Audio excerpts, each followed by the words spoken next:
Baik. Baik, bismillahirrahmanirrahim. Assalamualaikum warahmatullahi wabarakatuh. Waalaikumsalam warahmatullahi wabarakatuh. Ya. Baik, terima kasih atas waktu dan kesempatannya. Pada siang hari ini, kami akan mempresentasikan materi tentang titik dan vektor dalam ruang dimensi 3, yang dimana kami dari kelompok 1 yang beranggotakan atas nama Eka Putri Cahya Ramdhani, Fahrian Nur Anissa, Fani Fadila, Fatur Rahman, dan Halimatus Sadiah. Baik, pada kesempatan kali ini akan ada penjelasan dari salah satu kelompok kami yang akan menjelaskan materi tentang slide selanjutnya, sistem koordinat kartesius dan ruang dimensi 3. Nah, kepadanya kami persilahkan. Terima kasih. Baik, terima kasih kepada moderator. Materi yang akan disampaikan mengenai sistem koordinat kartesius dalam ruang dimensi 3. Koordinat kartesius dimensi 3 adalah 3 garis lurus yang saling tegak lurus pada sumbu X, sumbu Y, dan sumbu Z, dengan titik-titik nolnya berada pada suatu titik O yang sama dan disebut titik asal. Seperti yang terlihat pada gambar, sumbu Y diambil mendatar, ke arah ke kanan, arah positif, dan ke arah ke kiri, arah negatif. Sumbu Z diambil vertikal dengan ke arah atas sebagai arah positif dan ke arah bawah sebagai arah negatif. Sumbu X melalui titik potong sumbu Y dan sumbu Z. Sumbu X yang menuju kita sebagai arah positif dan yang menjauhi kita sebagai arah negatif. Dari ketiga sumbu tersebut dapat ditentukan 3 bidang, yaitu bidang XY, bidang XZ, dan bidang YZ, yang membagi ruang menjadi 8 oktan, di mana oktan pertama, oktan 1-4 berada di atas bidang XY dan oktan 5-8 berada di bawah bidang XY. Selanjutnya, sistem koordinat 3 dimensi dapat berorientasi pada sistem tangan kanan ataupun tangan kiri. Itu tergantung pada tangan mana yang menunjukkan sumbu X. Dapat dilihat pada gambar, sumbu Y dan sumbu Z terletak pada bidang-bidang kertas dengan arah positif masing-masing ke kanan dan ke atas. Kemudian sumbu X tegak lurus kertas dengan arah positif menuju kita, sehingga membentuk suatu sistem tangan kanan. Kita menamakannya sistem tangan kanan karena jika jari-jari tangan kanan dikepalkan sehingga melengkung dari sumbu X positif ke arah sumbu Y positif, ibu jari akan mengarah ke sumbu Z positif. Sekian penjelasan dari saya, kurang lebihnya mohon maaf. Selanjutnya saya kembalikan ke moderator. Baik, terima kasih banyak kepada Fahrian Nur Anissa atas penyampaian materinya. Nah, selanjutnya pada kesempatan kali ini akan disampaikan oleh Saudari Fani Fadila tentang rumus jarak dalam ruang dimensi 3. Nah, kepadanya kami persilahkan. Baik, terima kasih kepada saudara moderator. Selanjutnya, saya akan menjelaskan tentang rumus jarak dalam ruang dimensi 3. Dilihat pada gambar, terdapat dua titik P1 dan P2, di mana P1 terdapat X1, Y1, dan Z1, dan P2 terdapat X2, Y2, dan Z2 dalam dimensi 3, di mana X1 tidak sama dengan X2, tidak sama dengan Y2, dan tidak sama dengan Z2, yang menentukan suatu bolak panjang dengan P1 dan P2 sebagai titik sudut yang berlawanan dan dengan sisi sejajar terhadap sumbu-sumbu koordinat. Segitiga P1N dan P1 P2 ada segitiga siku-siku. Dan menurut teorema Pythagoras, di mana mutlak P1 P2 kuadrat sama dengan mutlak 1 Q kuadrat ditambah mutlak Q P2 kuadrat, dan mutlak P1 Q kuadrat sama dengan mutlak P1 R kuadrat ditambah mutlak R Q kuadrat. Jadi, P1 P2 kuadrat sama dengan mutlak P1 R kuadrat ditambah mutlak R Q kuadrat ditambah mutlak Q P kuadrat. Q P2 kuadrat. Sehingga akan memberikan rumus jarak pada ruang dimensi 3, yaitu mutlak P1P2 sama dengan akar X2 dikurang X1 kuadrat ditambah Y2 dikurangi Y1 kuadrat Z2 dikurangi Z1 kuadrat. Selanjutnya, contoh soal. Carilah jarak antara titik P di mana 2, min 3, 4 dan Q min 3, 2, min 5. Penyelesaiannya, kita menggunakan rumus tadi di mana mutlak P sama dengan akar X2 min X1 kuadrat ditambah Y2 min Y1 kuadrat ditambah Z2 min Z1 kuadrat. Tinggal dimasukin angka-angka yang telah diketahui, sehingga menjadi akar min 3 min 2 kuadrat ditambah 2 min 3 kuadrat ditambah 5 min 4 kuadrat. Ini menghasilkan akar 131. Akar 131 ini menghasilkan sekitar 11,45.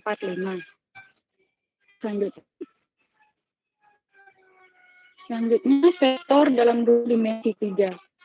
Vektor U mempunyai komponen, yaitu U sama dengan U1, U2 sama dengan U1I ditambah U2J ditambah U vektor. Di sini I, J, K adalah vektor-vektor sebelah baku. Disebut vektor-vektor basis pada arah dari ketiga sumbu koordinat positif, seperti pada gambar. Sekian dari saya kembali ke moderator.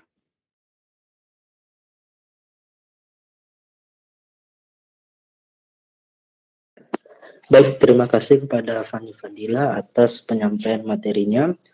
Selanjutnya akan dijelaskan oleh Saudari Halimatus Sa'diyah materi tentang panjang U dan hasil kali titik dan seterusnya. Kepadanya saya persilakan.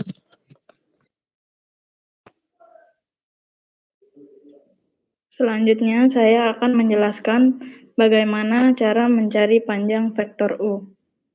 Panjang vektor U ditunjukkan oleh mutlak vektor U berasal dari rumus jarak dan dirumuskan sebagai mutlak U sama dengan akar dari U1 kuadrat ditambah U2 kuadrat ditambah U3 kuadrat.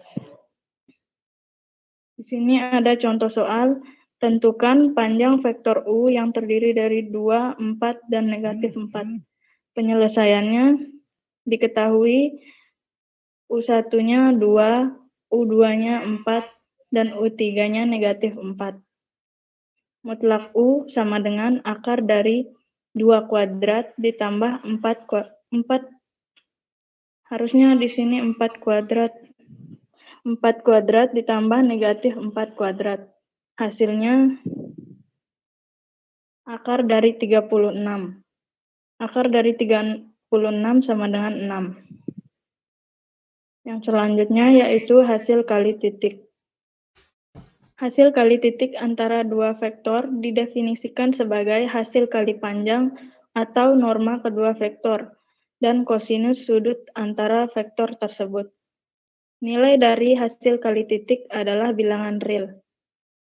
Hasil kali titik untuk vektor U, U1, U2, U3, dan vektor V sama dengan V1, V2, V3 adalah vektor U titik vektor V sama dengan U1, V1 ditambah U2, V2 ditambah U3, V3. Hasil kali titik atau dot product atau hasil kali dalam atau inner product atau hasil kali skalar dari vektor U dan vektor V dinyatakan dan didefinisikan sebagai vektor U titik vektor V sama dengan U1 V1 ditambah U2 V2 ditambah titik-titik-titik ditambah sampai dengan UN VN. Selanjutnya, vektor-vektor U dan V dikatakan ortogonal atau saling tegak lurus jika hasil kali titiknya adalah 0, yaitu jika vektor U titik vektor V sama dengan 0. Hasil kali titik adalah sebagai dasar sebuah proyeksi pada gambar di samping mempunyai tafsiran geometri yang telah dinyatakan terdahulu, yakni vektor U titik vektor V sama dengan mutlak U mutlak V cos theta, di mana theta adalah sudut antara vektor U dan vektor V. Akibatnya masih tetap benar bahwa dua vektor saling tegak lurus jika dan hanya jika hasil kali titiknya sama dengan 0. Selanjutnya contoh soal di sini ada vektor U yang terdiri dari 2, 3, dan negatif 4. Dan vektor V yang terdiri dari 3, negatif 1, dan negatif 2. Untuk menentukan hasil kali titiknya, digunakan rumus yang tadi, yaitu vektor U titik vektor V sama dengan U1 V1 ditambah U2 V2 ditambah U3 V3. Di sini U1-nya diketahui 2, U2-nya 3, dan U3-nya negatif 4. Untuk V1 yaitu 3, V2 negatif 1, dan V3 negatif 2. Sehingga dimasukkan ke dalam rumus, menghasilkan 2 dikali 3, ditambah 3 dikali negatif 1, ditambah negatif 4, dikali negatif 2. Itu sama dengan 6 dikurangi 3 ditambah 8, sehingga didapatkan hasilnya vektor U dikali vektor titik vektor V sama dengan 11. Sekian dari saya kembalikan ke moderator. Baik, terima kasih atas penyampaian materi dari Saudari Halimatus Sadiah. Next. Oh iya, udah ya. Nah, selanjutnya di sini akan disampaikan oleh Saudari Eka Putri Cahya Ramdhani materi tentang hasil kali silang dua vektor. Nah, kepada Saudari Eka Putri Cahya Ramdhani saya persilakan. Terima kasih. Terima kasih kepada moderator atas kesempatan waktunya. Di sini saya akan menjelaskan hasil kali silang dua vektor. Hasil kali silang antara dua vektor didefinisikan sebagai hasil kali panjang kedua vektor dan sinus sudut antara vektor tersebut. Hasil kali silang U vektor dikali V vektor untuk U vektor sama dengan U1, U2, U3, dan V vektor sama dengan V1, V2, V3 didefinisikan sebagai U vektor dikali V vektor sama dengan U2 V3 dikurang U3 V2, U3 V1 dikurang U1 V3, U1 V2 dikurang U2 V1. Untuk memudahkan dalam menghafal rumus, kita ingat kembali materi determinan pertama. Nilai dari suatu determinan 2 kali 2 adalah, misalnya ada determinan 2 kali 2 A, B, C, D, maka determinannya adalah AD dikurang BC. Kemudian, nilai satu determinan 3 kali 3 kita menggunakan penguraian menurut baris teratas, yaitu baris teratasnya yaitu A1, A2, A3. Maka di sini A1 dikali dengan determinan yang sudah diketahui yaitu A1, A2, A3, B1, B2, B3, C1, C2, C3. Maka kemudian kita uraikan menjadi A1-nya itu plus, A2-nya min, A3-nya plus. Maka dengan kita menggunakan metode minor cofaktor yang dimana kolom 1 dan baris 1 kolom 1 ditutup, maka diperoleh A1 dikali B2 B3 C2 C3 dikurang A2 dikali yang dimana baris pertama dan kolom 2 ditutup, diperoleh B1 B3 C1 C3 ditambah A3. Kita menutup kembali baris pertama dan kolom ketiga sehingga diperoleh A3 dikali B1 B2 C1 dikali B1 B2 C1 C2. Dengan determinan tersebut, maka kita dapat menuliskan definisi U vektor kali V vektor sebagai berikut, yang dimana U vektor dikali V vektor sama dengan I vektor J vektor K vektor U1 U2 U3 V1 V2 V3 sama dengan U2 U3 V2 V3 dikali I vektor dikurang U1 U3 V1 V3 dikali J vektor ditambah U1 U2 V1 V2 dikali K vektor. Selanjutnya Perhatikan bahwa komponen vektor kiri masuk ke baris kedua dan komponen vektor kanan masuk ke baris ketiga. Hal ini penting karena jika kita menukarkan posisi vektor dan kita tukarkan baris kedua dan ketiga dari determinan, dan ini akan mengubah tanda dari nilai determinan sebagaimana dapat diamati, yang awalnya U vektor kali V vektor, maka berubah menjadi minus dalam kurung V vektor kali U vektor. Sekian dari saya kembalikan ke moderator.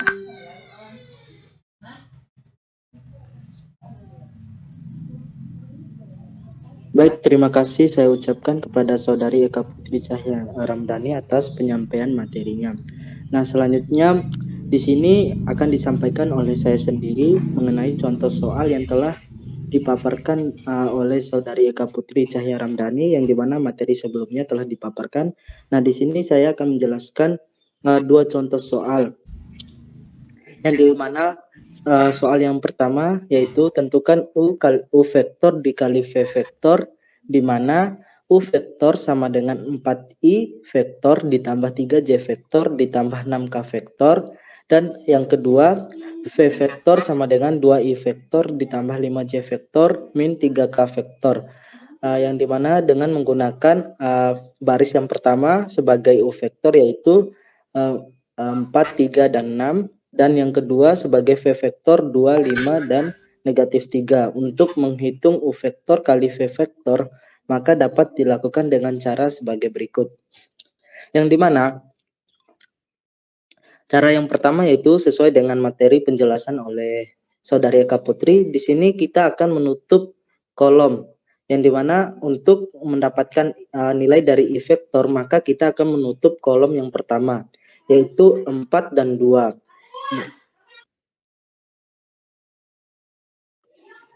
Setelah ditutup kolom yang pertama 4 dan 2, maka di sini kita akan menggunakan konsep determinan, yang dimana kita akan mengkalikan U2 dikali dengan V3, kemudian U3 dikali dengan V2. Nah, di sini ketika U2 dikali V3 yaitu 3 dikali negatif 3, nilainya hasil yaitu negatif 9, kemudian dikurang U3 dikali V2 yaitu 6 kali 5 sama dengan negatif 30, maka itu nilai I vektornya. Kemudian yang perlu diingat, yang dimana dari 3 vektor ini yaitu I vektor, J vektor, dan K vektor, di sini kita ada sesuai dengan materi penjelasan dari Saudari Eka Putri, yang dimana di I vektor kita menggunakan tanda plus, kemudian di J vektor tanda negatif, dan K vektor tanda plus. Nah, sehingga untuk yang di J vektor dia bertanda negatif sebenarnya. Ada stepnya yang dimana negatif dikali dengan, langkah kedua untuk menentukan nilai J vektor, kita menutup kolom kedua, sehingga kita akan mengkalikan U1 yaitu 4 dikali dengan negatif 3 yaitu V3, kemudian 4 kali negatif 3 kan seharusnya negatif 12. Nah, kemudian dikurang dengan U3 yaitu 6 dikali dengan V1 yaitu 2, sehingga 6 kali 2 yaitu 6 kali 2 12. Nah, tadi kan menggunakan konsep determinan, yang dimana 4 kali negatif 3 yaitu negatif 12 dikurang 6 kali 2 yaitu negatif 12, maka negatif 12 dikurang 12 yaitu negatif 24. Nah, karena di depan J tadi yang dimana menggunakan konsep, karena negatif 24 dikali dengan negatif maka positif. Nah, sehingga didapatkan 24 J vektor. Nah, untuk yang ketiga, untuk nilai K vektor, di sini kita menutup kolom ketiga, yang dimana 6 dan negatif 3 kita menutup, sehingga langkah selanjutnya kita menggunakan konsep determinan, yang dimana nilai U1 yaitu 4 dikali dengan V2 yaitu 5 dikurang dengan nilai U2 yaitu 3 dikali dengan V1 yaitu 2, maka 4 dikali dengan 5 yaitu 20 dikurang 3 kali 2 yaitu negatif 6. Sehingga 20 dikurang 6 K vektor yaitu sama dengan 14 K vektor. Maka dari negatif 9 kurang 30 sama dengan negatif 39 I vektor. Kemudian ditambah 12 ditambah 12 J vektor menghasilkan 24 J vektor. Dan 20 dikurang 6 K vektor menghasilkan 14 K vektor. Sehingga nilai dari U vektor dikali dengan vektor yaitu negatif 39 I vektor ditambah 24 J vektor dan 14 K vektor. Nah, itu merupakan penjelasan untuk mengenai soal nomor 1. Selanjutnya kita kembali ke soal nomor 2 yang dimana tentukan U vektor dikali V vektor, dimana U vektornya nilainya yaitu 2, negatif 1, dan 5. Kemudian nilai V vektor 3, 7, dan 6. Nah, kita kembali lagi menggunakan seperti contoh soal 1 yang dimana sebagai U vektornya yaitu baris pertama yaitu 2, negatif 1, dan 5. Kemudian untuk baris kedua yaitu nilai dari V vektor yaitu 3, 7, dan 6. Nah, untuk menghitung U vektor dikali V vektor dapat menggunakan cara sebagai berikut, sama seperti cara yang pada contoh soal yang pertama. Nah, cara penyelesaiannya kita kembali lagi menutup kolom yang pertama yaitu 2 dan 3.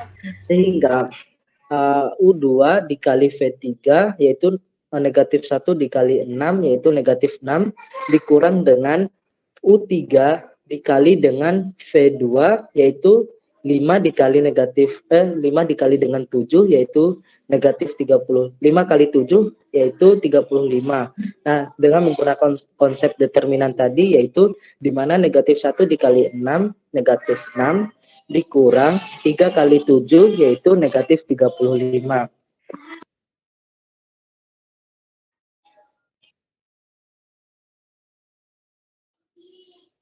Nah, sehingga terdapat nilai negatif 6 min 35. Nah, untuk langkah kedua kita menutup kolom kedua yaitu negatif 1 dengan 7. Nah, dengan menggunakan cara yang sama, menggunakan determinan yang dimana langsung saja saya menjelaskan dimana untuk 2 dikali dengan 6 yaitu 12. Kemudian negatif dikurang 5 dikali 3. Sehingga diperoleh 12 dikurang 15. Nah, selanjutnya kita menutup kolom ketiga, yaitu 5 dan 6. Sehingga terdapat kolom pertama dan kolom kedua. Nah, dari kolom pertama dan kolom kedua kita menggunakan metode determinan tadi. Yang dimana U1 dikali dengan V2 dikurang U2 dikali dengan V1. Yang dimana U1 yaitu 2 dikali dengan 7. Yang dimana 7 yaitu V2 sehingga menghasilkan 14, kemudian dikurang dengan U2 yaitu negatif 1 dikali dengan V1 yaitu 3, maka negatif 1 dikali 3 yaitu negatif 3. Nah, karena sebelumnya yang konsep determinan tadi ada negatif, maka negatif 3 dikali dengan negatif maka menghasilkan positif sehingga menghasilkan 14 ditambah 3. Nah, maka untuk nilai dari negatif 6 dikurang dengan 35, maka hasilnya negatif 41. Kemudian 12 dikurang 15, hasilnya negatif 3, dan 14 ditambah dengan 3, hasilnya 17.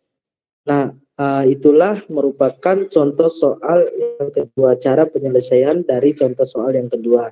Nah, ini ada catatan penting untuk kita semua, di mana hasil kali silang dari vektor I, vektor J, dan vektor K adalah sebagai berikut. Di mana pada baris yang pertama, yaitu dia menggunakan konsep yang searah dengan jarum jam. Sehingga I vektor dikali dengan J vektor sama dengan K vektor, dan J vektor dikali dengan K vektor sama dengan I vektor. Kemudian K vektor dikali dengan I vektor sama dengan J vektor. Nah, untuk baris yang kedua, sebaliknya, dia konsepnya yang bertolak belakang atau yang berlawan dengan arah jarum jam. Sehingga hasilnya bernilai negatif setelah sama dengan. Nah, yang dimana J vektor dikali I vektor sama dengan negatif K vektor. K vektor dikali J vektor sama dengan negatif I vektor. Dan I vektor dikali dengan K vektor menghasilkan sama dengan negatif J vektor. Baik, mungkin itu saja yang dapat saya sampaikan. Next.